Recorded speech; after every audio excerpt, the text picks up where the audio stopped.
Pascal Durand, la polémique ce matin, donc suite aux incidents à la Pitié-Salpêtrière en marge des manifestations du 1er mai, vous le savez, les témoignages et les images vont dans le sens d'un mouvement de manifestants voulant éviter une charge de police. L'ensemble des gardes à vue dans ce dossier, dans cette enquête, ont été levés hier soir. Alors, vent de panique pour les manifestants, attaque délibérée pour le ministre de l'Intérieur, Christophe Castaner. Qui dit vrai entre les deux ? J'en sais rien, puisque visiblement la justice maintenant a été saisie, il y a des enquêtes, ils vont regarder les vidéos, etc. Moi, je pense que sur ces sujets-là, il faut toujours rester très prudent, dans un sens comme dans l'autre. C'est très clair que quand on voit des images d'une insertion de manifestants dans un hôpital et qu'on se rapproche d'un pavillon de réanimation, évidemment, le premier réflexe, c'est de dire « oulala, mais enfin, où va-t-on » Ensuite, pour avoir participé dans le temps à des manifestations, je sais que des mouvements de panique peuvent avoir lieu. Vous ne donnez pas tort à Christophe Castaner. Mais non, mais je donne tort là, sur ce sujet-là, c'est des sujets qui sont graves. Tout ce qu'on sait, c'est que fut un temps, et moi c'est ça que je veux regarder, c'est fut un temps où on pouvait manifester calmement dans ce pays et où on arrivait à faire passer un certain nombre d'idées de fond. Là, c'est plus le cas, ça devient insupportable. Quand même, le rôle d'un ministre de l'Intérieur, est-ce que c'est pas d'afficher une sérénité, de ne pas jeter de l'huile sur le feu, de ne pas aller tout de suite réagir sur les événements alors qu'ils ne sont pas encore étayés? Parce qu'il est dans une situation de pression qui est énorme, avec des forces de police qui sont épuisées, on le sait très bien, vous le savez parfaitement. On a tous les samedis des actes de violence, on a des gens qui viennent dans les manifestations uniquement pour casser, pour brûler, pour attaquer. Et c'est clair que quand un ministre de l'Intérieur est appelé par les forces de police qui sont sur le terrain et on le prévient qu'il y a une entrée en force, parce qu'il y a quand même une grille, il y a une grille qui a été sautée, etc. Clair. Donc on le prévient qu'il y a une entrée en force dans un hôpital. Il est normal que le chef de la police, que le ministre de l'Intérieur, tout de suite se manifeste en disant « où va-t-on » Aujourd'hui, le dialogue avec les Gilets jaunes, avec la CGT, est-ce qu'il est devenu complètement impossible? Comment on en sort? J'espère que non. J'espère que non. Je pense que là, la rue, en ce moment, devient impossible. Malheureusement. Enfin, c'est quand même la première fois qu'on est obligé de sortir le leader de la CGT d'une manifestation du 1er mai, alors que ces manifestations, elles ont lieu maintenant depuis, on va dire, quasiment un siècle. Non, il faut revenir au dialogue social, il faut revenir à ce qui fait l'âme de la démocratie, c'est-à-dire le débat. Il faut se respecter, il faut que la violence cesse. Alors dans l'actualité, il y a une bonne nouvelle, ça arrive. On a appris donc la reprise d'Ascoval par British Steel. Ouais. Au-delà de la bonne nouvelle, il y a beaucoup d'emplois qui sont sauvés. Est-ce que vous y voyez un effet du Brexit, c'est-à-dire que des entreprises britanniques viennent s'implanter sur le continent ? Oui, il y a un effet de repli sur le continent. C'est normal, ça a été annoncé d'ailleurs par des grands groupes, y compris japonais ou autres. On est dans une situation de précarité en Grande-Bretagne et rien n'est plus détesté par les industriels, par le monde de l'économie, et vous le savez, que cette fameuse précarité, le fait de ne pas savoir. Tous les juristes le savent. On a besoin de sécurité pour pouvoir investir. Donc s'il n'y a pas cette sécurité, eh bien oui, ils vont revenir. C'est une bonne nouvelle à la fois pour nos industries et pour nos emplois. C'est une mauvaise nouvelle quand même, le départ de la Grande-Bretagne. Si elle s'en va, il ne faut pas se faire d'illusions. C'est quand même un membre de la famille très important. La Grande-Bretagne, c'est quand même un des piliers, que l'on le veuille, que l'on ne le veuille pas. C'est un des piliers de la construction européenne actuelle.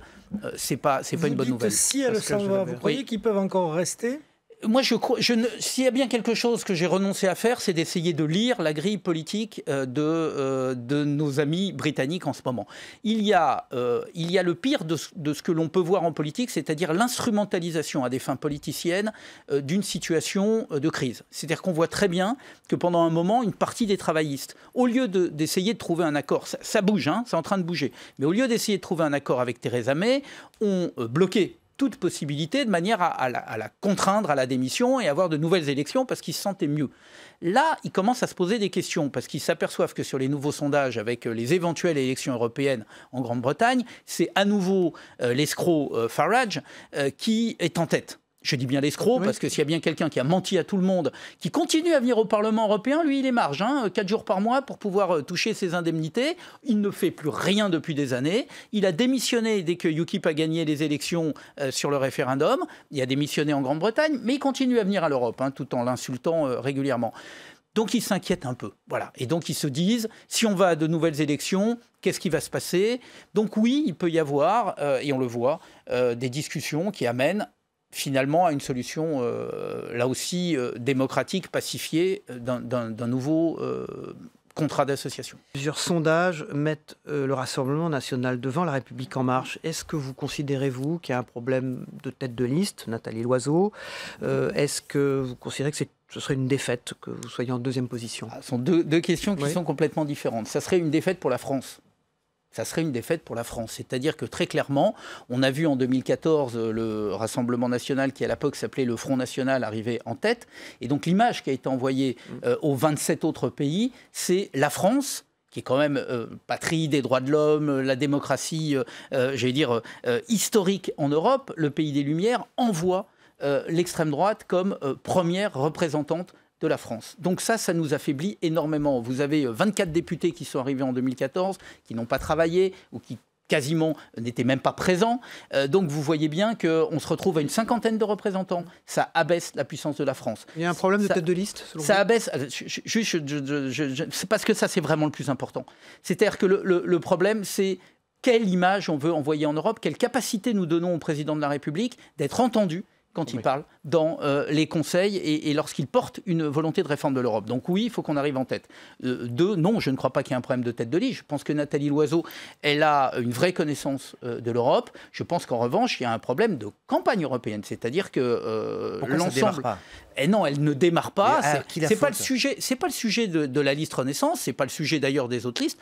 J'en sais rien. Faire une conférence de presse, le président parler du grand débat, les annonces. Mais c'est ça, c'est aussi un des problèmes de la France. C'est le président qui fait qu'on parle d'autre chose. Mais c'est pas le président qui a mis les gilets jaunes non plus dans la rue. C'est pas. Il y a un moment où les élections européennes, et vous le savez, vous êtes bien placé pour le savoir. On ne parle en gros en France des élections et de l'Europe qu'une fois tous les 5 ans. Et en général, les dernières semaines. Votre programme, il ne sera présenté que le 9 mai. Oui, et c'est justement 15 jours pour que avant les élections. Parce qu'avant, il était inaudible. Non, il y en a d'autres qui le présentent le 7.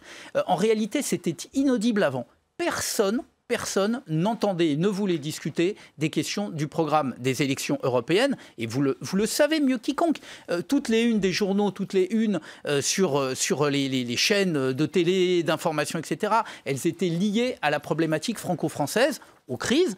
Et personne, je le regrette, et vous savez très bien que moi je suis un député européen totalement engagé, je ne fais que ça, je le regrette, mais en attendant c'était inaudible. Donc c'est bien qu'on présente ça, la date du 9 mai est une date symbolique, c'est la date de l'Europe, et donc c'est la date anniversaire des déclarations de Schuman et autres. Donc voilà, on est à un moment important. Vous venez de sortir, c'était hier, un livre sur la cause animale, parce que c'est un des sujets que vous suivez l'Europe le plus et la cause animale. Au Parlement européen, et on vous a vu réagir il y a quelques jours aussi sur ce qui se passe dans les eaux et notamment dans certains aquariums comme à Nausicaa à Boulogne-sur-Mer. Absolument. Il y a eu tous les requins marteaux, ils sont morts. C'est-à-dire il y a eu un problème avec les sardines aussi hier. Oui, mais il y a un problème avec les crevettes en Grande-Bretagne qui ont des doses de cocaïne dans leur chair. Oui, ça j'ai vu ça. Alors ça, j'avoue que je ne suis pas un grand spécialiste du lien entre la cocaïne et la crevette. Alors, Nausicaa. Nausicaa. En fait, pour revenir à Nausicaa, la vie d'un requin marteau. On a vu, il y a une trentaine de requins marteaux qui sont morts dans cet aquarium. La vie d'un requin marteau, ça n'est pas dans une cage de verre, dans un aquarium. Je comprends le fait que historiquement, on voulait montrer aux enfants, etc., la vie sauvage. Il faut sortir de ces logiques-là. Les animaux sont des êtres vivants. Ce ne sont pas des êtres humains, ce sont des êtres vivants. Et à ce titre, ils doivent être respectés pour ce qu'ils sont. La vie d'un requin marteau, ça n'est pas enfermé comme ici. Qu'est-ce qu'on fait, on ferme les cirques aussi ? Mais les animaux sauvages, qui pensent que les quelques tonnes d'un éléphant assis sur un petit tabouret, c'est, décent pour cet animal? C'est la vie de cet animal, un lion ou un tigre qui saute il y a des cirques dans l'ensemble de la planète. Il n'y a qu'à aller voir le Cirque du Soleil chez nos amis québécois ou ailleurs. C'est d'une beauté phénoménale. Il y a une vraie vie, un changement de l'opinion publique. Ah mais là, très clair, tous les sondages le démontrent. On a entre 80 et 85% des gens qui disent il faut arrêter les animaux sauvages dans les cirques, il faut arrêter les corridas, il faut arrêter la torture, il faut arrêter la chasse à la glu.